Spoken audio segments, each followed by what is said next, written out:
Ordinary people, extraordinary faith. They walked in faith before us, faced trials, doubts, and destiny. Their faith changed history and still speaks today. Welcome to Echoes of Faith, where faith echoes through time. Called by God, Abram's journey. The desert wind is silent, and the night stretches out endlessly. Abram stands with his head tilted back, staring at the stars. They are countless, too many to number, like grains of sand.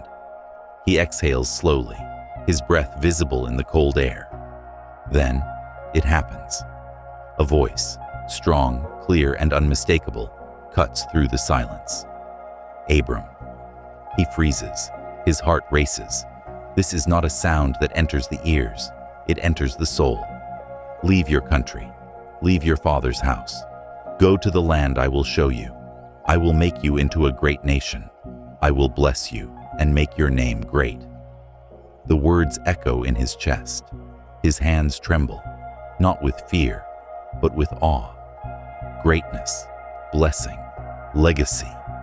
It's everything a man dreams of. Everything he's ever wanted but never dared to speak aloud. But then the weight of it hits him. Leave. Leave the home he's built, the memories of his father, the safety of familiarity, the life he knows. Abram stares at the stars, wondering, how does anyone let go of the only life they've ever known? His knees hit the ground. He prays, not with words, but with groans that rise from deep inside. And somehow, in the stillness, peace settles over him. Not because he understands, but because he's heard the voice of God. And that's enough. He rises at dawn, packs his tents, and starts walking. Days turn into weeks. The land shifts from green valleys to rocky hills. Every step takes Abram farther from home and closer to uncertainty. At first, he walks with confidence, repeating God's promise in his mind, like a song. I will bless you. I will make you great. But then come the questions. What if I heard wrong? What if I fail? What if this blessing never comes? At night, as his wife Sarai sleeps, Abram stares into the darkness, haunted by his thoughts. Faith isn't loud in these moments. It's quiet, barely a whisper, easily drowned out by doubt. And then, disaster strikes. Famine, no food, no water, and no sign of blessing. Abram's faith, so strong at the start, begins to crack. He panics. He does what any man might do. He looks for survival, Egypt food, safety. It seems logical. But isn't that how fear works? It makes you cling to logic instead of faith. As they approach Egypt, Abram sees the danger before it happens. Sarai, still stunning, still radiant, is a liability. Men will desire her. And when men in power want something, they take it. Abram's thoughts race. Fear takes the wheel. They'll kill me for her. And so he lies, not out of malice, but out of desperation. Tell them you're my sister. Imagine the shame he must have felt, betraying the woman he loved to save his own skin. Imagine the way Sarai looked at him, questioning whether she could still trust him. And yet, the plan works, sort of. Sarai is taken into Pharaoh's house, and Abram's life is spared.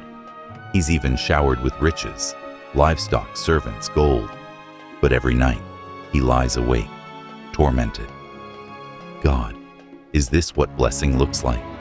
Wealth built on lies? Safety bought with betrayal? But God isn't finished with Abram. Pharaoh's house is struck with plagues. Chaos erupts. The truth comes out, and Abram's failure is exposed. But instead of punishing him, Pharaoh lets them go, sending them away with everything they were given. Abram doesn't deserve it, but God blesses him anyway.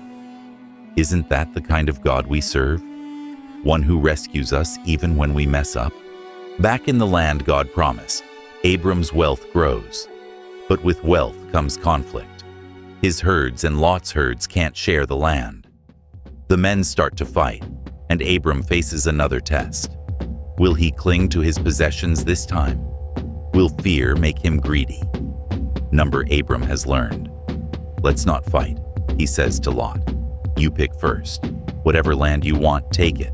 I'll take what's left. It's a risky move, giving up control. But this time, Abram trusts God more than he trusts himself. And once again, God speaks. Lift your eyes, Abram. Look at this land. It's all yours, and your descendants, too many to count. Imagine the tears in Abram's eyes. Imagine the hope rising in his chest. He still has no children. Sarai is still barren. But the stars are still there, and so is the promise. Time is a relentless force, and for Abram and Sarai, it stretched endlessly. Each passing year weighed heavier on their hearts. Abram's wealth grew, his flocks multiplied, his reputation expanded, but the promise of a child remained unfulfilled. Imagine the silence of the nights in the desert. Abram sits by the fire, staring at the stars, the same stars God once used to illustrate the magnitude of his promise. His faith had burned brightly at the start, but now, doubts crept in. What will you give me, Lord? He asks, his voice laced with weariness. You have given me everything except the one thing you promised, an heir. Was this a statement of faith or an accusation? Perhaps it was both, a mix of trust and grievance, of belief and frustration. Abram's humanity comes through. He's not afraid to lay bare his feelings before God. And yet, in response, God speaks with reassurance. Your very own son shall be your heir. Abram believed, and it was counted to him as righteousness. But belief did not erase his questions. He asked for proof, not out of defiance, but out of a deep longing to anchor his hope in something tangible. How can I know? He asked. When God reiterated the promise of the land, God answered in a way that left no room for doubt. The covenant was sealed with a ritual that Abram barely understood at first. As he brought the animals, splitting them in half as instructed, the waiting began. The sun sank, exhaustion overtook him, and a deep sleep enveloped him. It was in this vulnerable state that God spoke again, not with mere promises, but with prophecy. Abram's descendants would endure hardships, slavery, and suffering before receiving the inheritance.